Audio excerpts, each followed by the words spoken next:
pada ulang tahun Partai Komunis Tiongkok minggu lalu di Taman Tiananmen, Xi Jinping dengan percaya diri berpidato yang isi pidatonya cukup menggentarkan banyak negara di dunia. Para pakar intelijen pertahanan dunia geger. Analisanya, pernyataan Xi Jinping ini tertuju pada gerakan negara G7 yang dengan terang-terangan anti strategi ekspansi Tiongkok yang dibungkus dengan bantuan ekonomi. Seperti strategi banyak penyebar agama agar agama mereka dianut banyak orang, mereka pakai strategi memberi bantuan ekonomi agar banyak orang jatuh hati dan berpindahlah menjadi penganut agama tersebut. Atau seorang playboy tebar pesona dengan sering memberi hadiah pada gebetan-gebetannya agar kemudian jatuh hati untuk dipacari. Kalau playboynya sadis, tujuan memacari cewek tersebut untuk diambil warisannya, dan itu sangat kurang ajar. Kita kembali ke Tiongkok. Tiongkok pakai strategi yang sama, ambil hati dengan bantuan ekonomi. Tetapi bukan uang yang diberi adalah produk. Produknya buatan di negeri Tiongkok, di mana modalnya cetak duit berbasis produksi. Sederhana kan? Tapi pejabat negara yang negaranya takut dengan Tiongkok dipasang doktrin bahwa kalau cetak uang itu akan inflasi negaramu. Wis, sakarepmu bos. Ingat, jabatan ada batasnya, ilmu juga ada batasnya.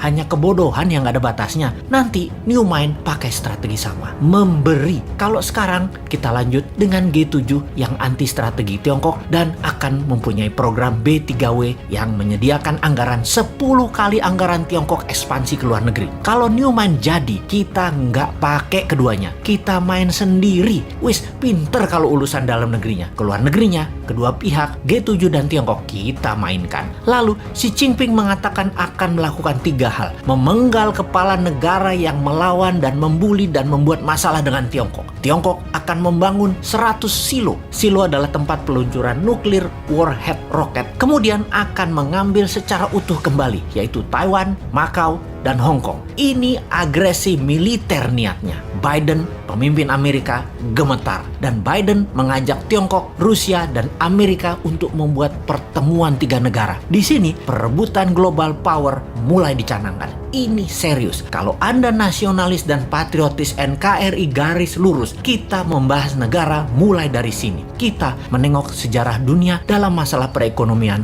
dunia. Tiongkok sejak 3000 tahun yang lalu adalah wilayah perdagangan dan produsen terbesar di dunia. Di zaman Bizantium, Konstantinopel, ada Alexandria misalnya. Banyak lagi wilayah yang sudah lengkap bentuk negaranya dan makmur. Semuanya berdagang dengan Tiongkok. Baru dalam 200 tahunan ini, Tiongkok kalah dagang dengan dunia barat karena kemajuan teknologi yang pesat di Eropa dan Amerika. Hingga Amerika kemudian membangun Korea Selatan dan Jepang untuk menguasai pasar Asia Timur. Namun, strategi Deng Xiaoping di tahun 1979 hanya dalam 40 tahunan, Tiongkok kembali menjadi yang terbesar perdagangannya. Salah satunya memang bangsanya terbiasa berproduksi, terbiasa dagang, dan kuat lapar bangsanya. Secara bawah sadar, bangsa Han itu adalah bangsa pedagang, pandai memberi di awal, pandai merendah, pandai dagang tanpa untung, yang penting pembeli untung dulu, pandai putar uang, dan jago dalam kesehatan alami biomedisin tradisional ala timur. Secara ekonomi dan kesehatan memang di nomor 1 dan 2 kan, baru makanan. Mereka itu jago makan. Makanan mereka enak-enak. Secara dasar kehidupan, pola pikir bawah sadar mereka ya happy-happy dan kerja keras. Work hard, play hard. Jangan kayak di negara tetangga. Banyak yang work soft, no play. Ai mate dah lu.